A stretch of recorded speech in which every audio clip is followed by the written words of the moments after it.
when we signed the Ikoka sleeve deal, it was a mid-season sponsorship, and to give the sponsor comfort, we we gave them basically an option to extend at that time. So, and they had to inform me about whether they were going to take that option or not by January. When January, and we knew full well when Ikoka had joined with us that in 2024, which is now, they were looking for additional funding for expansion and other things, but we didn't know they are going to get it or they're not going to get it. But they were ready to commit. So we gave them, said, we're ready to commit, we'll give you an out. If your stuff doesn't come through the way you want it to, you can have an out and choose not to extend, which they chose in January not to extend. We went into the market and to be fair, we had 3 or 4 really interested parties. But ACDC Electrical, ACDC Express appealed to us. First of all, a very clean option for us in terms of no conflicting brands in the PSL and other things in electrical goods, which is a different kind of space altogether. And as I said, their rollout plan of what I saw from Mario Mayo, their founder and CEO, was they're going to exponentially grow over the next few years. And it's the kind of sponsorship I think that we can grow with as well. I really see genuine opportunities for our players. I mean, you look at a guy like Bradley Grobler, he's 36 years old. He's got a game farm that he wants to move into and commercialize at the end of his playing days. He spent hundreds of thousands on solar and other things developing his farm. He's an ideal kind of guy. I've just had Bashira leave after many years. To have an additional option outside of football, I see this sponsorship as enabling opportunities for our players as part of our network. And again, all the exposure, all the brand reach, and quite frankly, all the sponsorship money that I can get, we want to use, and we want to, keep re-energizing and rebuilding the club. So that's kind of how we got from the old to the new. But we're really excited. This is an unconditional 3-year deal with room to extend for further, and with a good brand that's growing. And they've stated their intentions quite clearly in the rugby market with their sleeve sponsorship of the Lions. And so we're excited to be a part of that kind of network with a growing brand that has aspiration, that has ambition, that wants to punch above its weight, and that could do with the brand reach that we can give them. So I think it's a fantastic fit. So the Google Draw has been visited SuperSport Plus 11 others coming. Are you happy with the acquisitions you have made now, and what do you expect more? Well, it's early to tell, but I'm happy with the thinking. I think you've seen in the club that we've got a good band of older players mature in their 30s, and a really exciting crop of younger players between the ages of 18 and 22, 23. So that part of the club is very healthy. We need to build the middle section of our club, the 24 to 28-year-old player that can stay with us for a few years, that can grow in value, that has resale value, but that can also stick around. So, we're busy doing that. It's not something that's easy to just do and overhaul your squad. As you saw the year before, we lost a good young one like Maseka. This year we've lost a good young one like Chandre. We might be losing Ime as well. But we've tried to then say, okay, we've lost, but what can we gain, and how can we balance this team out a little bit? So you've seen we lost Chandre with potential, but we brought in a Vincent Pule who has a proven track record. We lost Chandre, but we lost Keegan Johannes, but we brought in Mobby, who, by all accounts, up to today, has been ahead of Keegan Johannes in the national pecking order. in Bafana selections and things like that. So we want to try and get the here and now right because we've got a lot of potential in our club, but we also need delivery now. So if you look at the core nucleus of experienced players that we have in the team, Ricardo Goss, goalkeeper, Bafana Bafana. Nico Mobi, right back, Bafana Bafana. Tyson, proven top quality leader and defender. Sanoka, mature, proven, versatile defender. Left back, we're young. We're young in all our left back options, except if we play maybe Lyle Kay there. So if Lyle played as a left back, 32 years old. So now you're talking about a back four of Bafana experience. So I don't think anyone can complain about that. Moving forward in the team, Markhaman and Ndlovu are two of the most dynamic midfielders around. Gape Morale has grown in leaps and bounds and has attracted a lot of interest. And, it's going to be a nice season for him to kick on. We're probably going to announce another one or two signings in the midfield as well, in that nice 24 to 28-year-old bracket, like I said to you. Then moving forward, Lungu's an established Zambian international. Jukumanja is an established Zimbabwe international. Bradley Grobler is the all-time leading goal scorer of our club, and I think fourth of all time in the PSL goal scoring. And Vincent Pule on the left. And out of those players, Gavin found Lungu and Bradley here. The other 9 have been hand selected by him to come into the club. So if you're asking me if I'm happy, yeah, I'm happy that 9 senior experienced players, many of whom Gavin's worked with before, are here in the club.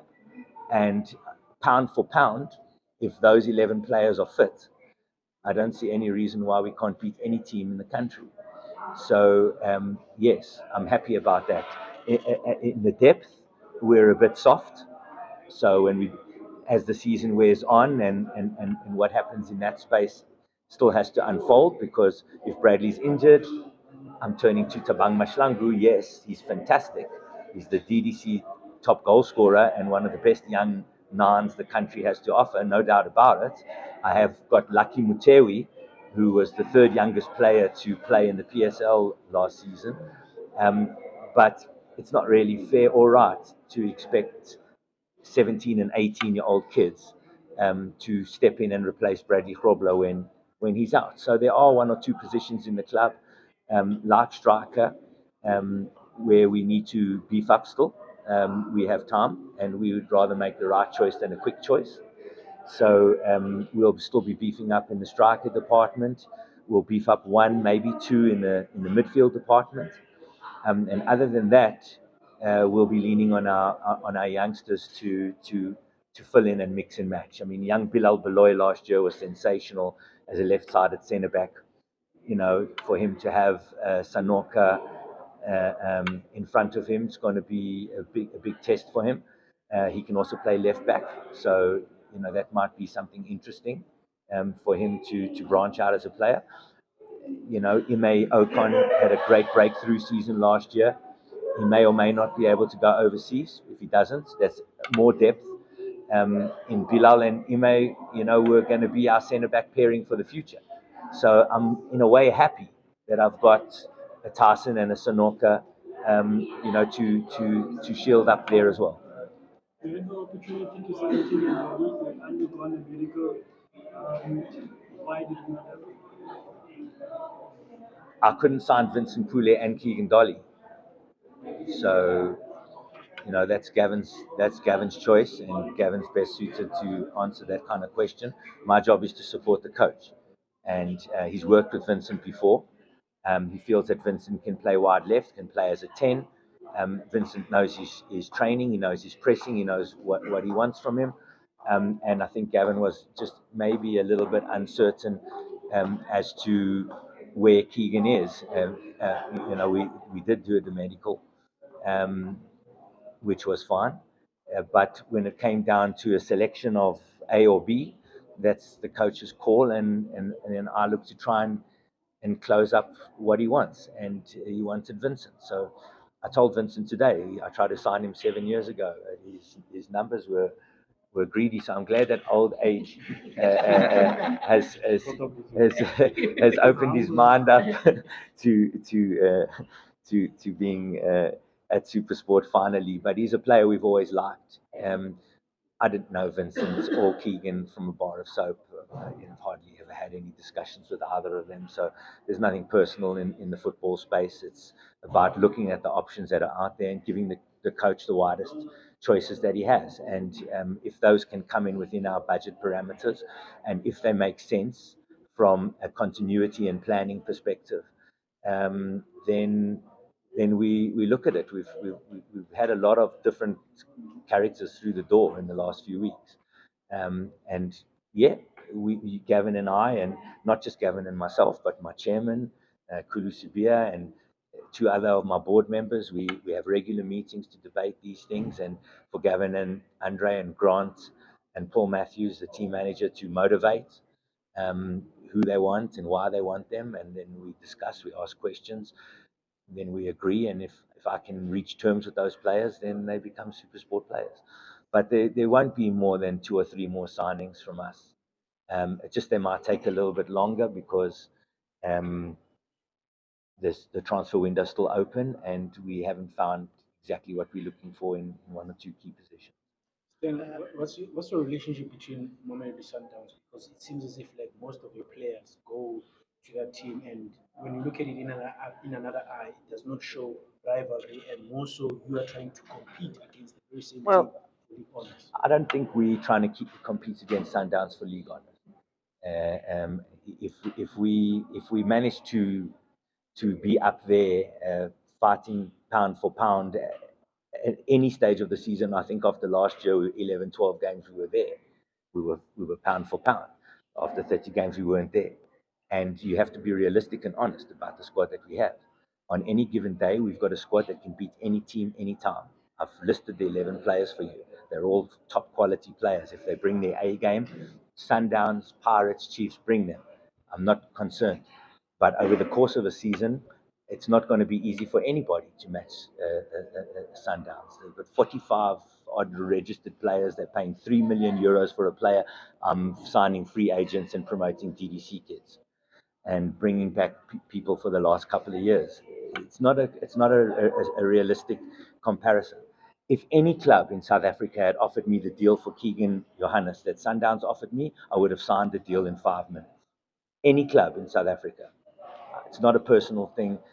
I don't have any relationship with Sundowns whatsoever. It grates me every year to look at the PSL awards and to look at the midfielder of the year and the defender of the year and the goalie of the year and everyone and think they all belong to me. But that's our reality and that's our life. And this is the life of football. You have big clubs that are able to do big things. Real Madrid are chasing Trent Alexander-Arnold. He's got 1 year left of his contract at Liverpool. Salah's got 1 year left of his contract at Liverpool. So if either of those players leave Liverpool for free, Liverpool have been dumb in the transfer market. And I don't want to be dumb in the transfer market. I lost TT, my first dumb in 25 years. And unfortunately, it was a pure numbers dump because I just couldn't match the numbers that he wanted. But look what Chiefs have done now. They've gone and bought Dortley to play right where TT plays. So life is interesting for players when they make choices and they do things. I have to be true to my football club. I have to be true to my board. I have to be true to my budget. I have to be true to my head coach. Even when I disagree with Gavin every day. There's no person on earth that I fight with more than Gavin. Gavin has saved my marriage because I never fight with my wife. Okay? I never fight with my wife because I spend the whole day fighting with Gavin. Okay? But we fight for good reasons and we fight for the right things. And we were both very disappointed that we let it slip last year. We had a top four finish in our hands and we finished seventh. And that's not good enough. So we've looked at those areas. We've tried to beef up with a little bit more experience. You know, when Keegan Johannes was out last year at right back, I'm playing Lungu as a makeshift right back. I'm playing players out of position to cover. So, like for us, it's not that easy. Keegan's gone now, Mobby's in. But if Moby's injured or suspended, so that's why a player like Sinoko, who can also play at right back, I've got to start considering those kind of situations where I can get one player for 2, 3 positions and have a small, compact 26, 27 man squad. We're not going to be bigger than that. And that's our reality and that's our life. But it's okay because on any given day, I'm really confident in the team that we have. I'm super confident in the youngsters that we're producing, and that we will continue to produce. Sundowns took nine of my under 13s this year to the academy. So if you're asking what's my relationship with Sundowns, do you think I'm happy that they're taking my 13-year-olds? They're not even giving me a chance to bring another Ronwin Williams and another Kamo Makocho and another Kermit Erasmus and another Chandra Campbell to South Africa. I'm not given that opportunity because at 13 years of age, my players are being taken from me. So what chance have I got in the first team when a player who's earning X gets offered 300X? This is the reality of football. So if any club had offered me the deal that Sundowns offered me for Keegan Johannes, I would have grabbed it without blinking. And I can't be apologetic about doing the best deal for my club. I'm sorry that it happens to be Sundowns. But, at least we're getting to a phase now where their team is pretty full of my players. So, maybe we can share the love. And not just that. I'm saying, where's Patrick Masangwani? Not at Sundowns. Where's Talent Mbata? Not at Sundowns. Where's Salela Rasabocha? It's not at Sundowns. So, for me, I'm trying to do the best deal that I can for my football club. And if Sundowns happen to be the best deal, then that's great for my football club. And if another club comes and offers me the best deal, I've got to be true to my club. I'm not true to another brand in the PSL. I'm true to 2 brands, PSL and SuperSport. That's it. So for me, I know it always comes, but no, there's no special relationship with Sundowns. I've got immense respect for Patrice, Dr. Motsepi, the president of CAF. I've got respect for Tlopi, and I've got respect for the club. Any club that wins 7 league titles in a row in any league anywhere in the world deserves a doffing of the cap and a salute because we did it 3 times and it was the most amazing thing in the world. They've done it 7. So hats off to them. But they're Real Madrid, and I'm Tottenham Hotspur. So, that's how it is. Mr. Lopez, earlier on, Coach Calvin confirmed to us that Paraguas is eligible to play Yes, despite being on loan.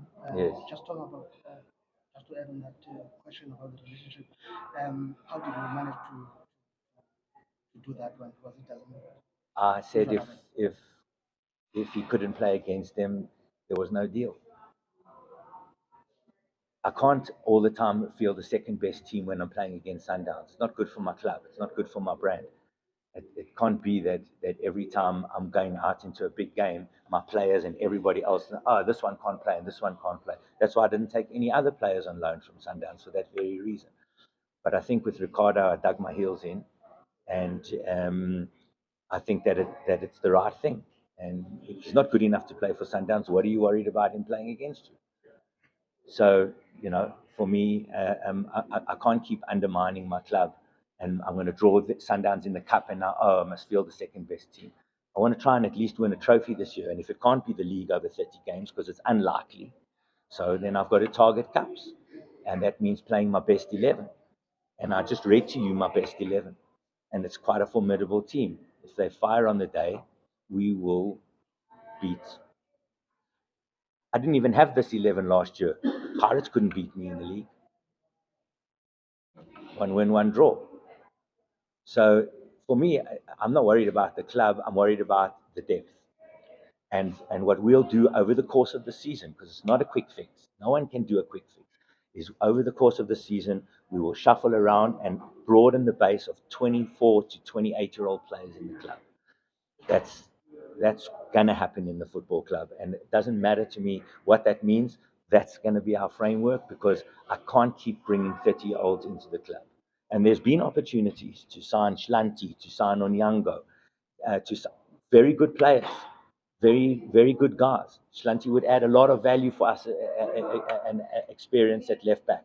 But I can't bring another 30-year-old into my club. I can't do it. I'm going to bring 24 to 28-year-old players that have got big resale value to whoever offers me the best deal, and who can stay with the club as well if need be, and still be in the prime of their career, not up and coming or over the hill. And that's where we've landed ourselves over the past couple of years in recalibrating our club. So that's something Gavin and I will work closely on, and we'll make sure that it happens. In fairness to Gav, uh, um, which coach would have given Chandra Campbell as much airtime as he got last year to enable his move? So for me, I'm fully supportive of most of the things that Gavin's doing with the club. Very supportive, and want to help him, build a strong and competitive squad as we can. Thanks, Dan.